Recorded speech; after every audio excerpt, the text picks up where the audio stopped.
Hi hello ಎಲ್ಲರಿಗೂ ನಮಸ್ಕಾರ. ಜ್ಯೋತಿ ಪಾಕಶಾಲೆಗೆ ತಮ್ಮೆಲ್ಲರಿಗೂ ಸ್ವಾಗತ. ಇಂದಿನ ವಿಡಿಯೋದಲ್ಲಿ ನಾನು ಒಂದೆರಡು ಬಾಳೆಹಣ್ಣನ್ನು ಬಳಸಿ ಇಡ್ಲಿ ಪಾತ್ರೆಯಲ್ಲಿ ಒಂದೊಳ್ಳೆ ಸ್ವೀಟ್ ರೆಸಿಪಿಯನ್ನು ನಿಮ್ಮೊಂದಿಗೆ ಶೇರ್ ಮಾಡ್ಕೊಳ್ತಾ ಇದ್ದೇನೆ. ಮನೆಗೆ ಎರಡು ಬಾಳೆಹಣ್ಣಿದ್ರೆ ಈ ರೆಸಿಪಿನ ತಪ್ಪದೆ ಒಮ್ಮೆ ಟ್ರೈ ಮಾಡಿ. ತುಂಬಾ ಸಿಂಪಲ್ಲಾಗಿ ತುಂಬಾ ರುಚಿಯಾಗಿರುತ್ತೆ ಈ ರೆಸಿಪಿ. ಬನ್ನಿ ಈ ಸಿಂಪಲ್ ಆಗಿರುವಂತಹ ಟೇಸ್ಟಿಯಾಗಿರುವಂತಹ ಬಾಳೆಹಣ್ಣಿನಿಂದ ಮಾಡಿರುವಂತಹ ಈ ಸ್ವೀಟ್ ರೆಸಿಪಿನ ಯಾವ ರೀತಿ ಮಾಡೋದು ಅಂತ ನೋಡೋಣ. ಅದಕ್ಕಿಂತ ಮುಂಚೆ ಹೊಸದಾಗಿ ನಮ್ಮ ಕುಕಿಂಗ್ ವಿಡಿಯೋಸ್ನ ನೋಡ್ತಿದ್ದಲ್ಲಿ ಜ್ಯೋತಿ ಪಾಕಶಾಲೆ ಚಾನಲ್ನ ಸಬ್ಸ್ಕ್ರೈಬ್ ಮಾಡ್ಕೊಳ್ಳಿ. ಈ ರೆಸಿಪಿ ಇಷ್ಟ ಆದಲ್ಲಿ ಒಂದು ಲೈಕ್ ಮಾಡಿ. ಈ ಬಾಳೆಹಣ್ಣಿನಿಂದ ಸ್ವೀಟನ್ನು ಯಾವ ರೀತಿ ಮಾಡೋದು ಅಂತ ನೋಡೋಣ ಬನ್ನಿ. ಮೊದಲಿಗೆ ನಾನಿಲ್ಲಿ ಈ ಸ್ವೀಟನ್ನು ಮಾಡಲಿಕ್ಕೆ 2 ಪಚ್ಚ ಬಾಳೆಹಣ್ಣನ್ನು ತೆಗೆದುಕೊಂಡಿದ್ದೇನೆ. ಈ ರೀತಿ ಪಚ್ಚ ಬಾಳೆಹಣ್ಣಲ್ಲಾದರೂ ಈ ರೆಸಿಪಿನ ಮಾಡ್ಬೋದು ಅಥವಾ ಏಲಕ್ಕಿ ಬಾಳೆಹಣ್ಣಾದರೂ ಬಳಸ್ಬೋದು. ನಾನಿಲ್ಲಿ ಪಚ್ಚ ಬಾಳೆಹಣ್ಣನ್ನು ಈ ರೀತಿ 2 ಭಾಗ ಕಟ್ ಮಾಡ್ಕೊಳ್ತಾ ಇದ್ದೇನೆ. ಒಂದನ್ನು ಈ ರೀತಿ 4 ಭಾಗ ಕಟ್ ಮಾಡಿದ ಬಾಳೆಹಣ್ಣನ್ನು ಬಿಸಿ ಇರುವಂತಹ ಇಡ್ಲಿ ಪಾತ್ರೆಗೆ ಇಡ್ತಾ ಇದ್ದೇನೆ. ಆಲ್ರೆಡಿ ನಾನಿಲ್ಲಿ ಇಡ್ಲಿ ಪಾತ್ರೆನ ಬಿಸಿ ಮಾಡಲಿಕ್ಕೆ ಇಟ್ಟಿದ್ದೆ.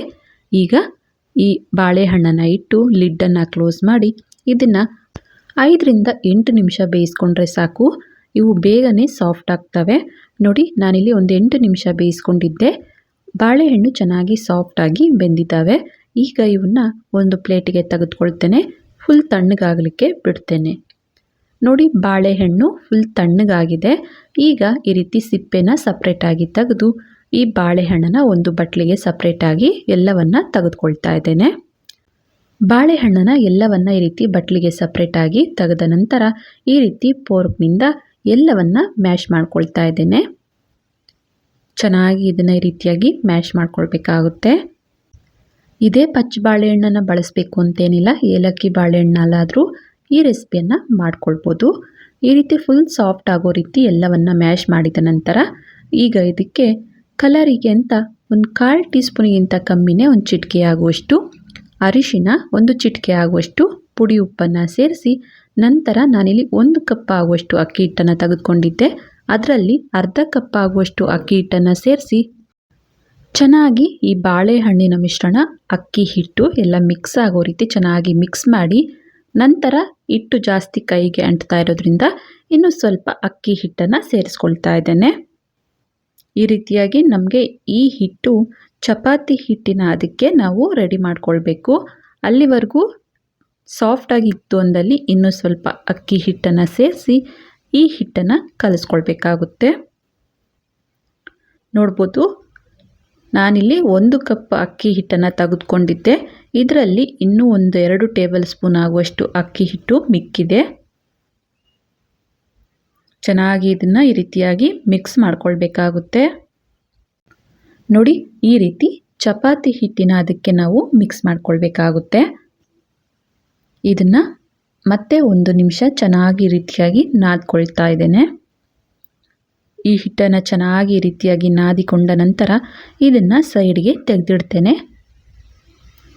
ಇನ್ನೊಂದು ಕಡೆ ನಾನಿಲ್ಲಿ ಗ್ಯಾಸ್ ಮೇಲೆ ಬಾಣಲೆನ ಇಟ್ಟು ಗ್ಯಾಸನ್ನು ಹಚ್ತೇನೆ. ಇದಕ್ಕೆ 1 ಟೀ ಸ್ಪೂನ್ ಆಗುವಷ್ಟು ತುಪ್ಪನ ಹಾಕ್ಕೊಳ್ತಾ ಇದ್ದೇನೆ. ತುಪ್ಪ ಕರಗಿದ್ದೇನೆ ಸಣ್ಣದಾಗಿ ಕಟ್ ಮಾಡಿರುವಂತಹ ಒಂದು ಅರ್ಧ ಕಪ್ ಆಗುವಷ್ಟು ಗೋಡಂಬಿ, ಸಣ್ಣದಾಗಿ ಕಟ್ ಮಾಡಿರುವಂತಹ ಒಂದು ಅರ್ಧ ಕಪ್ ಆಗುವಷ್ಟು ಬಾದಾಮಿನ ಸೇರಿಸಿ ಈ ತುಪ್ಪದಲ್ಲಿ ಈ ಬಾದಾಮಿ ಗೋಡಂಬಿನ ಚೆನ್ನಾಗಿ ಫ್ರೈ ಮಾಡ್ಕೊಳ್ತಾ ಇದ್ದೇನೆ. ಈ ರೀತಿಯಾಗಿ ಗೋಡಂಬಿ ಬಾದಾಮಿ ಹಾಕ್ಕೊಳ್ಳೋದ್ರಿಂದ ಅಲ್ಲಲ್ಲಿ ಬಾಯಿಗೆ ಸಿಗ್ತಾ ಕ್ರಿಸ್ಪಿಯಾಗಿ ತುಂಬಾ ಟೇಸ್ಟಿಯಾಗಿರುತ್ತೆ. ಹಾಗಾಗಿ ಈ ರೀತಿ ಡ್ರೈ ಫ್ರೂಟ್ಸನ್ನು ಸಹ ಸೇರಿಸ್ಕೊಳ್ತಾ ಇದ್ದೇನೆ. ಈ ಡ್ರೈ ಫ್ರೂಟ್ಸು ಲೈಟಾಗಿ ಕಲರ್ ಚೇಂಜ್ ಆಗಿದ್ದೇನೆ. ಅವನ್ನು ಒಂದು ಬಟ್ಲಿಗೆ ಸಪ್ರೇಟಾಗಿ ತೆಗೆದು ಅದೇ ಬಾಣಲೆಗೆ ಅರ್ಧ ಕಪ್ ಆಗುವಷ್ಟು ಬೆಲ್ಲದ ತುರಿನ ಇದಕ್ಕೆ ಸೇರಿಸ್ಕೊಳ್ತಾ ಇದ್ದೇನೆ. ಈ ರೀತಿ ಬೆಲ್ಲದ ಪುಡಿಗೆ 1-2 ಟೀ ಸ್ಪೂನ್ ಆಗುವಷ್ಟು ನೀರನ್ನು ಸೇರಿಸಿ ಈ ಬೆಲ್ಲನ ಕರಗಿಸ್ಕೊಳ್ತಾ ಇದ್ದೇನೆ. ಪಾಕ ಮಾಡ್ಕೊಳ್ಳೋ ಅವಶ್ಯಕತೆ ಏನಿಲ್ಲ. ಬೆಲ್ಲ ಚೆನ್ನಾಗಿ ಈ ರೀತಿಯಾಗಿ ಕರಗಿದ್ರೆ ಸಾಕು. ಬೆಲ್ಲ ಕರಗಿ ಈ ರೀತಿ ಚೆನ್ನಾಗಿ ಕುದಿ ಬಂದ ನಂತರ ಇದಕ್ಕೆ 1 ಕಪ್ ಆಗುವಷ್ಟು ಕಾಯಿ ತುರಿನ ಸೇರಿಸ್ಕೊಳ್ತಾ ಇದ್ದೇನೆ. ಕಾಯಿ ತುರಿನ ಈ ಬೆಲ್ಲದ ನೀರಿಗೆ ಸೇರಿಸಿ ಚೆನ್ನಾಗಿ ಇದನ್ನು ಮಿಕ್ಸ್ ಮಾಡ್ತಾ ಲೋ ಟು ಮೀಡಿಯಮ್ ಊರಲ್ಲೇ ಇದನ್ನು ಚೆನ್ನಾಗಿ ಬೇಯಿಸ್ಕೊಳ್ಬೇಕಾಗುತ್ತೆ. ಈ ರೀತಿ ಅಂಟಿಲ್ದೇ ಚೆನ್ನಾಗಿ ಇದು ಪುಡಿ ಆಗೋವರೆಗೂ ಇದನ್ನು ಬೇಯಿಸ್ಕೊಳ್ಬೇಕಾಗುತ್ತೆ. ನೋಡ್ಬೋದು, ಈ ಮಿಶ್ರಣ ಈ ರೀತಿಯಾಗಿ ಸ್ವಲ್ಪ ಗಟ್ಟಿಯಾಗ್ತಾ ಬರ್ತಿದೆ. ಈಗ ಇದಕ್ಕೆ ಸ್ವಲ್ಪ ಏಲಕ್ಕಿ ಪುಡಿ, ಅನಂತರ ತುಪ್ಪದಲ್ಲಿ ಫ್ರೈ ಮಾಡಿರುವಂತಹ ಡ್ರೈ ಫ್ರೂಟ್ಸನ್ನು ಸಹ ಸೇರಿಸಿ ಚೆನ್ನಾಗಿ ಮಿಕ್ಸ್ ಮಾಡ್ಕೊಳ್ಳೋಣ. ಈ ಮಿಶ್ರಣ ಸ್ವಲ್ಪನೂ ಕೈಗೆ ಅಂಟದೇನೆ ಉಂಡೆ ಆಕಾರಕ್ಕೆ ಬರಬೇಕು. ಅಲ್ಲಿವರೆಗೂ ಇದೇ ರೀತಿ ನಾವು ಚೆನ್ನಾಗಿ ಫ್ರೈ ಮಾಡ್ಕೋಬೇಕಾಗುತ್ತೆ. ನೋಡ್ಬೋದು ಮಿಶ್ರಣ ಚೆನ್ನಾಗಿ ಫ್ರೈ ಆಗಿದೆ. ಬೆಲ್ಲದ ನೀರೆಲ್ಲ ಚೆನ್ನಾಗಿ ಡ್ರೈ ಆಗಿ ಈ ಕಾಯಿ ತುರಿ ಎಲ್ಲ ಚೆನ್ನಾಗಿ ಫ್ರೈ ಆಗಿದೆ. ಈಗ ಗ್ಯಾಸ್ ಆಫ್ ಮಾಡಿ ಇದನ್ನು ಸೈಡ್ಗೆ ತೆಗೆದಿಡ್ತೇನೆ. ಈ ಕಾಯಿ ಮಿಶ್ರಣ ಫುಲ್ ತಣ್ಣಗಾಗಲಿಕ್ಕೆ ಬಿಡಬೇಕಾಗುತ್ತೆ. ನಂತರ ನಾನಿಲ್ಲಿ ಮೊದಲಿಗೆ ನಾವು ಬಾಳೆಹಣ್ಣು ಅಕ್ಕಿ ಹಿಟ್ಟನ್ನು ಚೆನ್ನಾಗಿ ಮಿಕ್ಸ್ ಮಾಡಿದ್ವಲ್ಲ, ಈ ಮಿಶ್ರಣವನ್ನು ಮತ್ತೆ 1 ನಿಮಿಷ ಚೆನ್ನಾಗಿ ಈ ರೀತಿಯಾಗಿ ನಾದ್ಕೊಳ್ತಾ ಇದ್ದೇನೆ. ಈ ಮಿಶ್ರಣವನ್ನು ಚೆನ್ನಾಗಿ ರೀತಿಯಾಗಿ ನಾದಿಕೊಂಡ ನಂತರ ಮಾಮೂಲಿಯಾಗಿ ನಾವು ಪೂರಿ ಮಾಡಲಿಕ್ಕೆ ನಾವು ಉಂಡೆನ ಮಾಡ್ಕೊಳ್ತೀವಲ್ಲ, ಆ ಸೈಜಿಗೆ ಉಂಡೆನ ಮಾಡ್ಕೊಳ್ಬೇಕಾಗುತ್ತೆ. ನೋಡ್ಬೋದು ಈ ರೀತಿ ಉಂಡೆನ ಮಾಡಿ ಇದನ್ನು ಈ ರೀತಿ ಅಂಗೈಯಲ್ಲಿ ಚೆನ್ನಾಗಿ ತೆಳ್ಳಗೆ ಈ ರೀತಿಯಾಗಿ ಪ್ರೆಸ್ ಮಾಡಿ, ನಂತರ ನಾವು ಕಾಯಿ ಮಿಶ್ರಣವನ್ನು ಬೇಯಿಸಿಟ್ಟಿದ್ವಲ್ಲ ಅದನ್ನು ಈ ರೀತಿ ಸಣ್ಣ ಉಂಡೆನ ಮಾಡಿ ಈ ಬಾಳೆಹಣ್ಣು ಅಕ್ಕಿ ಹಿಟ್ಟಿನ ಮಿಶ್ರಣಕ್ಕೆ ಮಧ್ಯದಲ್ಲಿ ಇಟ್ಟು ಈ ರೀತಿ ಫುಲ್ ಕವರ್ ಮಾಡಬೇಕಾಗುತ್ತೆ. ನೋಡಿ ಈ ರೀತಿ ನಾವು ಮಾಮೂಲಿಯಾಗಿ ಒಬ್ಬಟ್ಟಿಗೆಲ್ಲ ಹೂರ್ಣವನ್ನು ಮೈದಾ ಹಿಟ್ಟಿಗೆ ಇಟ್ಟು ಕವರ್ ಮಾಡ್ತೀವಲ್ಲ, ಅದೇ ರೀತಿಯಾಗಿ ಇದೆಲ್ಲವನ್ನು ನಾವು ರೆಡಿ ಮಾಡ್ಕೊಳ್ಬೇಕಾಗುತ್ತೆ. ಮತ್ತೆ ಒಂದು ರೆಡಿ ಮಾಡಿ ತೋರಿಸ್ತಾ ಇದ್ದೀನಿ, ನೀವು ನೋಡ್ಬೋದು. ಮಾಮೂಲಿಯಾಗಿ ನಾವು ಪೂರಿ ಸೈಜ್ಗೆ ಹಿಟ್ಟನ್ನು ತೆಗೆದುಕೊಂಡು ಸ್ವಲ್ಪ ಅಂಗೈಯಲ್ಲಿ ಪ್ರೆಸ್ ಮಾಡಿ, ನಂತರ ಕಾಯಿ ಮಿಶ್ರಣವನ್ನು ಸಣ್ಣ ಉಂಡೆನ ಮಾಡಿ ಈ ರೀತಿ ಮಧ್ಯದಲ್ಲಿ ಇಟ್ಟು ಈ ರೀತಿ ಫುಲ್ ಕವರ್ ಮಾಡಿ ರೌಂಡ್ ಶೇಪಲ್ಲಿ ರೆಡಿ ಮಾಡ್ಕೊಳ್ಬೇಕಾಗುತ್ತೆ. ನೋಡ್ಬೋದು ನಾನಿಲ್ಲಿ ಎಲ್ಲವನ್ನು ರೆಡಿ ಮಾಡಿಟ್ಕೊಂಡಿದ್ದೇನೆ. ಅನಂತರ ನಾನಿಲ್ಲಿ ಒಂದು ಬಾಳೆ ಎಲೆನ ತೆಗೆದುಕೊಂಡಿದ್ದೇನೆ. ಈ ಬಾಳೆ ಎಲೆನ ಈ ಸೈಜ್ಗೆ ಕಟ್ ಮಾಡಿದ್ದೇನೆ. ಮೊದಲಿಗೆ ಈ ಬಾಳೆ ಎಲೆನ ಸ್ಟವ್ ಮೇಲೆ ಸ್ವಲ್ಪ ಇದನ್ನು ಬಿಸಿ ಮಾಡ್ಕೊಳ್ಬೇಕಾಗುತ್ತೆ. ಬಿಸಿ ಮಾಡ್ಕೊಳ್ಳೋದ್ರಿಂದ ಸಾಫ್ಟ್ ಆಗುತ್ತೆ ಬಾಳೆ ಎಲೆ. ಈಸಿಯಾಗಿ ನಾವು ಯಾವ ಶೇಪಿಗೆ ಬೇಕೋ ಆ ಶೇಪಿಗೆ ಕಟ್ ಮಾಡ್ಕೊಳ್ಬೋದು. ನೋಡಿ ನಾನು ಎಲ್ಲವನ್ನು ಈ ರೀತಿ ಕಟ್ ಮಾಡ್ಕೊಂಡಿದ್ದೇನೆ. ಈಗ ಮೊದಲಿಗೆ ಕಟ್ ಮಾಡಿರುವಂತಹ ಒಂದು ಬಾಳೆ ಎಲೆನ ತೆಗೆದುಕೊಂಡು ಮಧ್ಯದಲ್ಲಿ ನಾವು ರೆಡಿ ಮಾಡಿಟ್ಟಂತಹ ಉಂಡೆನ ಇಡ್ತೇನೆ. ನಂತರ 4 ಮೂಲೆನ ಈ ರೀತಿಯಾಗಿ ನಾವು ತೆಗೆದುಕೊಂಡು ಈಗ ನಾನಿಲ್ಲಿ ಬಾಳೆ ದಿಂಡಿನಿಂದ ಸಣ್ಣ ಸಣ್ಣದಾಗಿ ಈ ರೀತಿಯಾಗಿ ದಾರದ ರೂಪದಲ್ಲಿ ಕಟ್ ಮಾಡ್ಕೊಂಡಿದ್ದೇನೆ.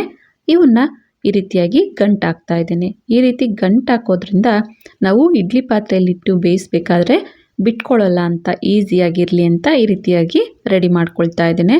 ಮತ್ತೊಂದನ್ನು ತೋರಿಸ್ತಾ ಇದ್ದೀನಿ, ನೋಡ್ಬೋದು. ಈ ರೀತಿ ಬಾಳೆ ಎಲೆಗೆ ಮಧ್ಯದಲ್ಲಿ ನಾವು ರೆಡಿ ಮಾಡಿಟ್ಟಂತಹ ಉಂಡೆನ ಇಟ್ಟು ಈ ರೀತಿ ಬಾಳೆ ದಿಂಡಿನಿಂದ ರೆಡಿ ಮಾಡಿರುವಂತಹ ದಾರದಲ್ಲಿ ಈ ರೀತಿಯಾಗಿ ನಾವು ಗಂಟಾಕ್ಕೋಬೇಕಾಗುತ್ತೆ. ಎಲ್ಲವನ್ನು ಇದೇ ರೀತಿಯಾಗಿ ರೆಡಿ ಮಾಡ್ಕೊಳ್ತೇನೆ. ನೋಡ್ಬೋದು ಎಲ್ಲವನ್ನು ಇದೇ ರೀತಿಯಾಗಿ ರೆಡಿ ಮಾಡಿಟ್ಟಿದ್ದೇನೆ. ಈ ಬಾಳೆ ಎಲೆನ ಸ್ವಲ್ಪ ಈ ರೀತಿ ಬಿಸಿ ಮಾಡೋದ್ರಿಂದ ಯಾವ ರೀತಿ ಬೇಕೋ ಆ ರೀತಿ ನಾವು ಇದನ್ನು ಮಡಚಿ ರೆಡಿ ಮಾಡ್ಕೊಳ್ಬೋದು. ಸ್ವಲ್ಪ ಕಟ್ ಮಾಡಿದಂತಹ ಬಾಳೆ ಎಲೆನ ಬಿಸಿ ಇರುವಂತಹ ತವಾ ಮೇಲೆ ಹಾಕಿ ಆ ಕಡೆ ಈ ಕಡೆ ಸ್ವಲ್ಪ ಬಿಸಿ ಮಾಡಿಕೊಂಡ್ರೆ ಸಾಕು. ನಮಗೆ ಯಾವ ಶೇಪಿಗೆ ಬೇಕೋ ಆ ಶೇಪಿಗೆ ಎಲೆನ ನಾವು ಮಡಚಿ ರೆಡಿ ಮಾಡ್ಕೊಳ್ಬೋದು. ಈಗ ರೆಡಿ ಮಾಡಿಟ್ಟಂತಹ ಈ ಪಾಕೆಟ್ಸನ್ನು ಬಿಸಿ ಇರುವಂತಹ ಇಡ್ಲಿ ಪಾತ್ರೆಗೆ ಇಡ್ತಾ ಇದ್ದೇನೆ. ನಾನಿಲ್ಲಿ ಆಲ್ರೆಡಿ ಇಡ್ಲಿ ಪಾತ್ರೆಯನ್ನು ಬಿಸಿ ಮಾಡಿಕೊಂಡಿದ್ದೆ.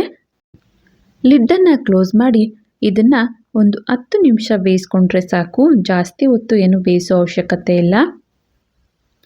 ನಾನಿಲ್ಲಿ ಒಂದು 10 ನಿಮಿಷ ಬೇಯಿಸಿದ ನಂತರ ತೋರಿಸ್ತಾ ಇದ್ದೀನಿ, ನೋಡ್ಬೋದು. ಇವೆಲ್ಲ ಫುಲ್ ತಣ್ಣಗಾಗಲಿಕ್ಕೆ ಬಿಡ್ತೇನೆ. ತಣ್ಣಗಾದ ನಂತರ ಒಂದು ಪ್ಲೇಟಿಗೆ ಸರ್ವ್ ಮಾಡಿ ನಿಮಗೆ ತೋರಿಸ್ತೇನೆ.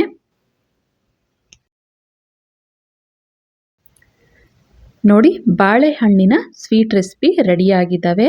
ಇಲ್ಲಿ ಪಾಕೆಟ್ಸನ್ನು ಓಪನ್ ಮಾಡಿ ತೋರಿಸ್ತಾ ಇದ್ದೇನೆ. ಈ ರೀತಿ ಬಾಳೆ ಎಲೆಯಲ್ಲಿ ನಾವು ಈ ಸ್ವೀಟನ್ನು ಮಾಡೋದ್ರಿಂದ ಒಂದೊಳ್ಳೆ ಪರಿಮಳ ಇರುತ್ತೆ. ಹಾಗೆಯೇ ಈ ಸ್ವೀಟು ಅಷ್ಟೇ ತುಂಬಾ ಟೇಸ್ಟಿಯಾಗಿರುತ್ತೆ. ನಾನಿಲ್ಲಿ ಒಂದನ್ನು ಕಟ್ ಮಾಡಿ ತೋರಿಸ್ತಾ ಇದ್ದೀನಿ, ನೋಡ್ಬೋದು. ಹೊರಗೆ ಸಾಫ್ಟಾಗಿ ಒಳಗೆ ಜ್ಯೂಸಿಯಾಗಿ ಅಲ್ಲಲ್ಲಿ ಬಾಯಿಗೆ ಡ್ರೈ ಫ್ರೂಟ್ಸು ಗರಿ ಗರಿಯಾಗಿ ಸಿಗ್ತಾ ತುಂಬಾ ಟೇಸ್ಟಿಯಾಗಿರುತ್ತೆ ಈ ಸ್ವೀಟ್ ರೆಸಿಪಿ. ನೋಡಿದ್ರಲ್ಲ, ಸಿಂಪಲ್ಲಾಗಿ ಮಿಕ್ಕಿರುವಂತಹ ಬಾಳೆಹಣ್ಣಿನಿಂದ ಒಂದೊಳ್ಳೆ ಸ್ವೀಟ್ ರೆಸಿಪಿಯನ್ನು, ಈ ಬಾಳೆಹಣ್ಣಿನಿಂದ ಮಾಡಿರುವಂತಹ ಸ್ವೀಟ್ ರೆಸಿಪಿ ನಿಮಗೆ ಇಷ್ಟ ಆಗಿದೆ ಅಂದ್ಕೊಳ್ತೇನೆ. ಇಷ್ಟ ಆದಲ್ಲಿ ಈ ವಿಡಿಯೋಗೊಂದು ಲೈಕ್ ಮಾಡಿ, ಕಮೆಂಟ್ ಮಾಡಿ, ಶೇರ್ ಮಾಡಿ. ಇನ್ನು ಯಾರೆಲ್ಲ ಸಬ್ಸ್ಕ್ರೈಬ್ ಮಾಡ್ಕೊಳ್ದೆ ವಿಡಿಯೋನ ನೋಡ್ತಿದ್ದಲ್ಲಿ ಪ್ಲೀಸ್ ಸಬ್ಸ್ಕ್ರೈಬ್ ಮಾಡ್ಕೊಳ್ಳಿ. ಧನ್ಯವಾದಗಳು.